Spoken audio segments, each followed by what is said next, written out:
Messieurs, bonsoir. Dans ce journal, nous parlons de la lutte contre le paludisme. Question au cœur d'un séminaire atelier organisé par la direction du programme national de lutte contre cette maladie endémique. Les participants ont 4 jours pour réfléchir sur le nouveau plan de stratégie de lutte. Et puis, dur de se déplacer à Libreville en début d'année scolaire entre les routes défectueuses, les pluies, l'état d'immondice, les embouteillages et l'insuffisance des moyens de transport. Les Librevillois ne savent plus à quel sens se vouer.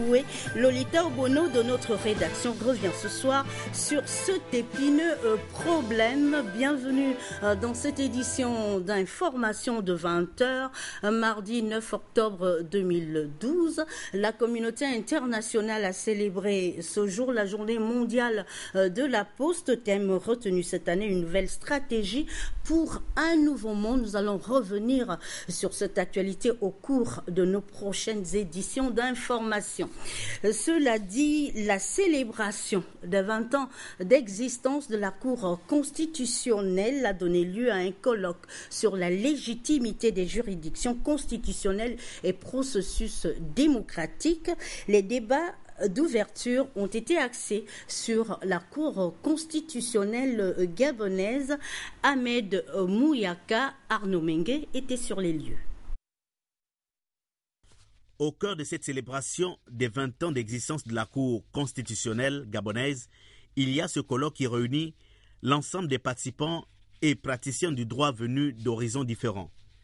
Placé sous le thème « Légitimité des juridictions constitutionnelles et processus démocratiques de communication » ont ouvert la série d'exposés prévus dans le cadre de ce colloque, la première sur la Cour constitutionnelle de la République gabonaise et la création normative.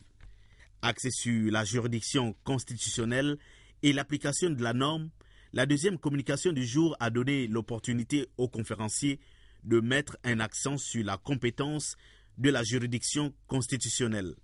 Ces deux communications ont naturellement suscité un débat constructif dans la salle. L'on retient que 20 ans, c'est certes l'âge de la maturité, mais la connaissance du rôle de la Cour constitutionnelle reste encore méconnue par plusieurs Gabonais. Il faut donc davantage un travail de pédagogie. Merci Ahmed pour toutes ces précisions et notre thème à l'ordre du jour, le contentieux électoral, les fonctions consultatives et la Cour constitutionnelle en période de crise. Patrick Simangoy et Arnaud Mengue ont suivi pour vous ces débats.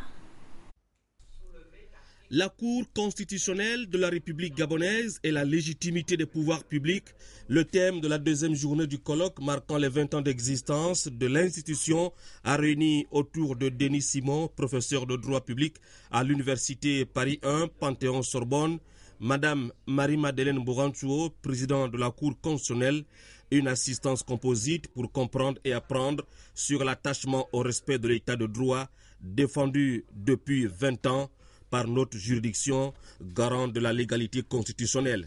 Le contentieux électoral a ouvert les débats. Autre réflexion à l'ordre du jour, les fonctions consultatives et les règlements des conflits institutionnels. Le membre du Centre d'études et de recherche constitutionnelle, législative et de droit comparé de la Cour a enfin édifié l'assistance sur la Cour constitutionnelle et les périodes de crise. Arthur Lemami, usant de sa connaissance et de sa riche expérience, a mis le doigt où il fallait mettre, non sans relever le sens d'imagination et de créativité dont a souvent fait preuve la Cour constitutionnelle pour combler le silence de la loi devant certaines crises au Gabon. La plus récente, c'est la vacance de pouvoir de 2009 et l'élection présidentielle anticipée du 30 août de la même année. Les 20 ans d'existence de la Cour constitutionnelle du Gabon ont eu le mérite d'être célébrés au regard de la pertinence des thèmes qui continuent de susciter l'actualité au Gabon, en Afrique et dans le monde. Les 20 ans d'une institution, ça se fête surtout quand il s'agit de la gardienne des lois. Le Premier ministre gabonais Raymond Dansima a donc offert à cet effet un dîner gala aux hôtes de marque David Essoumeya, Alain Serge et Yen Presse Primature. Raymond Dansima, en sa qualité de numéro 2 de l'exécutif, a mis les petits plats dans les grands pour se plier à un rituel de chez nous qui consiste à offrir un repas lorsqu'on reçoit des étrangers chez soi. Ils ont répondu favorablement à cette invitation du Premier ministre, invité de marque venus d'horizons divers de la planète, certains membres du gouvernement, les présidents des corps constitués, parmi lesquels les présidents du Sénat, Rose-Francine Rugombe, de la Cour constitutionnelle, Marie-Madeleine Moranzo, principale actrice de ce rassemblement de Libreville, et autres cadres pour partager ensemble ce somptueux repas et vin d'honneur à l'occasion du 20e anniversaire d'existence de la Cour constitutionnelle, le tout dans une ambiance de convivialité symbolisant l'hospitalité légendaire qui caractérise notre pays, le Gabon. Au-delà de la dégustation, les convives ont saisi l'opportunité pour davantage échanger sur des sujets d'intérêt commun, mais se rapportant surtout à la vie de cette institution. La Cour constitutionnelle, mise en place au lendemain des assises de la Conférence nationale des mois d'avril et mai 1990, cette haute juridiction dont les missions régaliennes se résument à veiller, entre autres, que les pouvoirs exécutifs, législatifs et judiciaires exercent leurs compétences de manière souveraine, à réguler le jeu démocratique tout en garantissant les droits et libertés de la personne humaine, à œuvrer pour le respect de l'expression du suffrage universel, à contrôler la constitutionnalité des lois et des actes réglementaires, arbitrer les conflits de compétences entre institutions de l'État, assurer la régularité des élections politiques, puis la régulation du fonctionnement des institutions de la République et de l'activité des pouvoirs publics. Bref, les convives se sont séparés tard en soirée dans l'optique de se retrouver pour la suite d'une manifestation de ces 20 ans de la Cour constitutionnelle. La journée internationale des catastrophes célébrée demain sur le plan mondial comme de tradition, le ministre de l'Intérieur, Jean-François Ndongo, a prononcé un discours circonstanciel. Nous l'écoutons. Le thème retenu cette année par les Nations Unies est « Femmes et jeunes filles, la force invisible de résilience ». Le choix de ce thème ressort d'une coopération entre, d'une part, la stratégie internationale de prévention des catastrophes des Nations Unies et, d'autre part, le Bureau des Nations Unies pour la réduction des risques de catastrophes, afin d'intégrer la dimension du genre dans les efforts de réduction des risques de catastrophes, d'adaptation au changement climatique et de développement durable. Comme vous pouvez le constater, le thème cadre aisément avec le projet de société du président de la République, chef de l'État, son Excellence Ali Bongo Ondimba, dont l'une des priorités est de protéger la vie des citoyens face aux risques de catastrophes et particulièrement les femmes et jeunes filles pour un avenir en confiance. Les femmes, les jeunes filles et les risques de catastrophe sont des points extrêmement liés. En effet, à l'image d'autres pays de la planète, le Gabon n'est pas à l'abri des catastrophes. Et lorsque survient une catastrophe, les femmes et les jeunes filles font partie des groupes les plus vulnérables. À la fin de cette édition d'information, nous vous proposerons l'intégralité de ce discours dans le même registre. La communauté scientifique mondiale célèbre demain la journée internationale de la santé mentale sous le thème « La dépression, une crise mondiale ». Nous vous proposons un extrait, propos recueillis par Marie-Josée Ndombi, Richard Moubiwa, Massessé. Cette année, le thème qui nous est proposé est la dépression, une crise mondiale. Une fois de plus, comme les années passées, l'occasion nous est donnée de parler des troubles mentaux qui constituent un problème de santé publique grave et coûteux qui touche des personnes de tous âges et de tous horizons.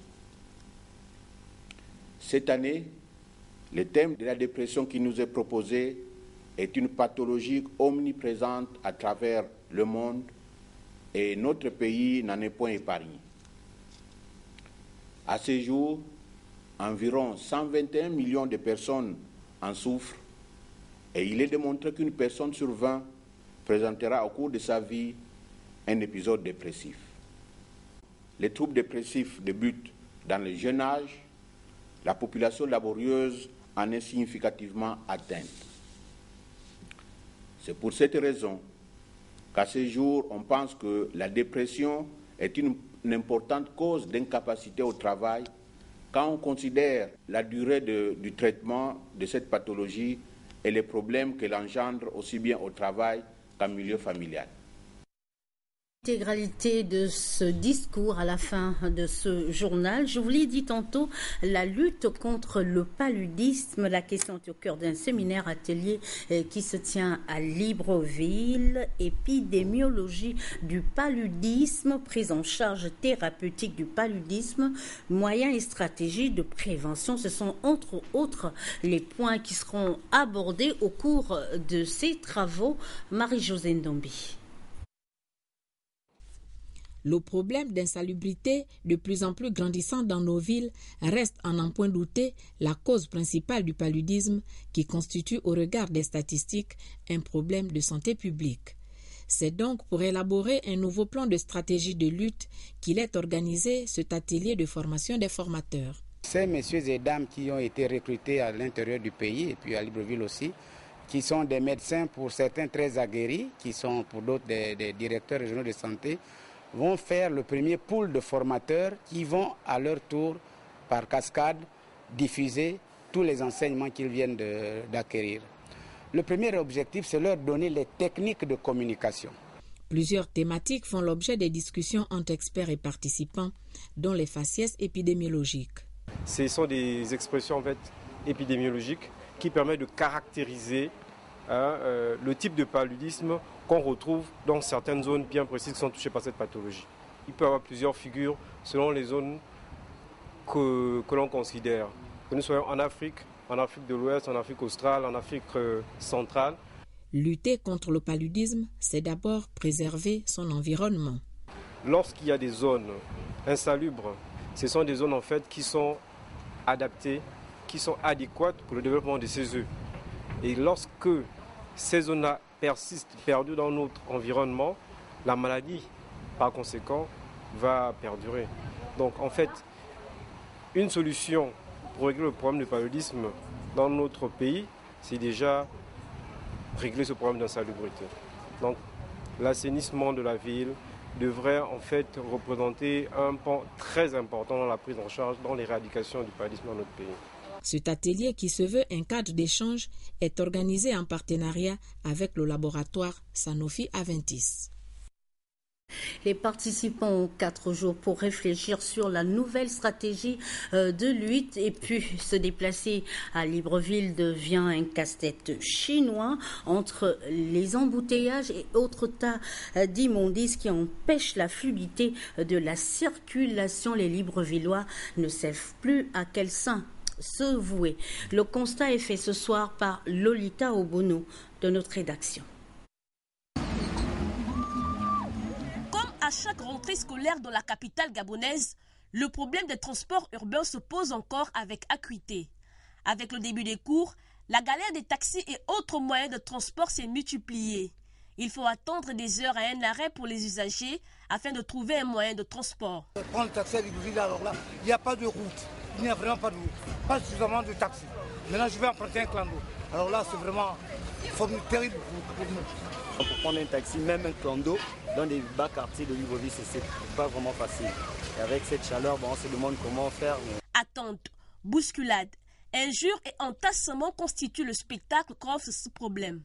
À cela s'ajoute le comportement véreux des taximans et clandomans qui, à cœur joyeux, n'embarquent que les clients les plus offrants. Par exemple, là, sur Carrefour GP, partie du Carrefour GP pour Jérémy, j'ai mis 200 francs. Pour moi, c'est un trajet de 100 francs et j'ai mis 200 francs. Et malgré ça, c'est toujours difficile.